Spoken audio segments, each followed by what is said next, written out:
नाशिकमध्ये नवऱ्यानं बायको आणि सासूला जिवंत जाळण्याचा प्रयत्न केल्याची घटना समोर आली। जिल्ह्यातील सिन्नर तालुक्यातील सोनारी गावात ही घटना घडली असून या घटनेने नाशिक हादरलंय। सध्या पत्नी आणि सासूला उपचारासाठी रुग्णालयात दाखल केलंय। तर या प्रकरणात पोलिसांनी गुन्हा नोंदवण्याची प्रक्रिया सुरू केली आहे। सध्या नाशिकच्या एका खासगी रुग्णालयात उपचार घेत असलेल्या आहेत स्नेहल शिंदे आणि अनिता शिंदे या मायलेकी।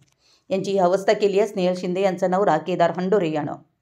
मागील वर्षी स्नेहल शिंदे आणि केदार यांनी प्रेमविवाह केला होता। मात्र त्यानंतर दोघांमध्ये झालेल्या वादातून मागील काही दिवसांपासून पत्नी स्नेहल माहेरी राहत होती। याच रागातून पती केदार रविवारी मध्यरात्री स्नेहलच्या घरी पोहोचला। तिथं पुन्हा स्नेहल आणि केदारमध्ये वाद झाले। या वादानंतर चिडलेल्या केदारनं ज्वलनशील पदार्थ टाकून बायको आणि सासूला जिवंत जाळण्याचा प्रयत्न केला। त्यानं स्वतःच्या अंगावर ज्वलनशील पदार्थ टाकून स्वतःला देखील पेटवून घेतलं। यामध्ये 19 वर्षीय पत्नी स्नेहल 50%, सासू अनिता शिंदे 65% भाजल्या असून पती केदार देखील 65% भाजलेत। सध्या स्नेहल आणि अनिता शिंदेवर नाशिकच्या खासगी रुग्णालयात उपचार सुरू आहेत। तर केदारला जिल्हा रुग्णालयात उपचारासाठी दाखल करण्यात आले।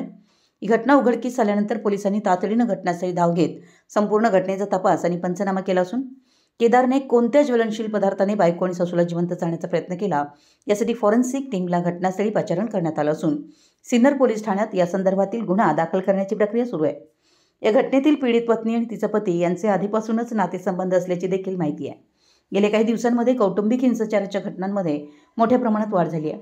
त्यातच बायको बाहेर निघून गेल्याच्या रागातून नवऱ्यानं चक्क बायको आणि सासूलाच जिवंत जाळण्याचा प्रयत्न केल्यानं खळबळ उडाली आहे।